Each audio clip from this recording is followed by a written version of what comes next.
Uzun HTML dərsligi 20-ci qism HTML asas bilimlərdən xülasə. Hamda aldınqı 19 qism dərsigimizdə HTML-ninki ən asas bilimlərdən xəbərdar etdik.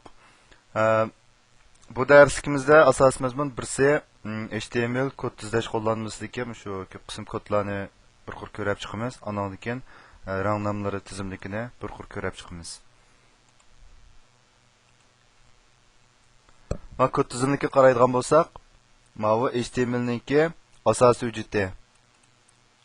Buningki xiyot rayoni, body rayoni. Mush ikki qismdan tarkib topgan bo'ladi. Andan keyin text elementi. Text elementni ishlatgan vaqtimizda biz bu abzas xat kuchi, ya'ni p xat kuchi, andan keyin br qurtashlash, hr tuz siziq hosil qilish degandek mashlarni o'rgandik. Andan keyin bu logikalik style, ya'ni logikalik uslub. Buningda biz im xat kuchi, andan keyin strong tom xat kuchi, kod adati ko'z xat kuchi degan shu 3 xat kuchni o'rgandik. Andan keyin fizikalik uslub deganda bu b hamda tom ko'z tush. Andan keyin ay xatni yon to'q ko'z tush xat kuchi. Andan keyin ulanish, andan keyin rasm elementlari qatorliqlarni o'rgandik. Buningdimi bu asos kod qismida bu harf orqali miyada bu xarakter orqali bu nishon torbat adresini miyaga bu xat kuchninki mazmunni kirgizib holatda ishlatdik. Ham buning ichida yana bu rasmni buningki mazmunni pishiltish, andan keyin bu elxat adresiga ulandigan holatda mail to qo'shcheket, andan keyin email adresi holatdagi ishlatish usulim bor. Andan keyin bu URL tizimlik. Bu tizimlikni orasida biz bu URL tizimlik, OL tizimlik, DL tizimlik deb biz buni bu o'xshamagan holatda mana oldida tom chekit ko'rinadigan, manada 1 2 3 4 5 oldida deb tartib qimmat ko'rinadigan. Manada buning ham izohat belgidan bo'lgan holatdagi 3 xil tizimlikni o'rganib o'tdik. Andan keyin bu table jadvali. Buningda table orqali bordir buningki bu qirninki qimmatni 1 kelgan ifodalaydi. Andan keyin tr, andan keyin buningki td.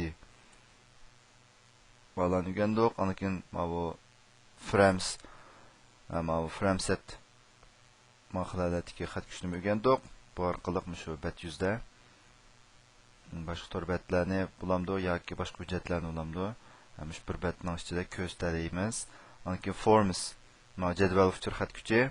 Buning ichiga biz input, ya'ni bu kirgizgich qimmat orqali o'xshamagan kirgizgichlar, masalan bu yerda text, bu parol kirgizish, andan keyin checkbox deydi, bu ko'p tanlash, radio deydi, taxtallash, submit deydi, bu knopka, rest deydi, bu uchurlarni asli qaytarish, andan keyin select deymiz, bu tanlash tizimligi, andan keyin text area deganimiz, bu text kirgizish ramkasi, ya'ni cho'ng text ramkasi degandek.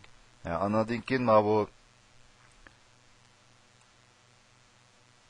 ifoda belgisini o'rgandik. Masalan, yalon tirnoqniki yoki bu kichik belgisiniki holatda ifodalanganini, cho'nglik belgisiniki bu ifoda orqali ifodalangan. Andan keyin copyright, ya'ni nashr huquqiniki bu holatda ifodalanganligini o'rganib o'tdik. Andan keyin boshqa elementlar deganda boshqa elementlarni o'rganib o'tdik. Hamda ikkinchi mazmun nima deganda rang nomlar tizimligi. Rang nomlar tizimligi deganda hamda bu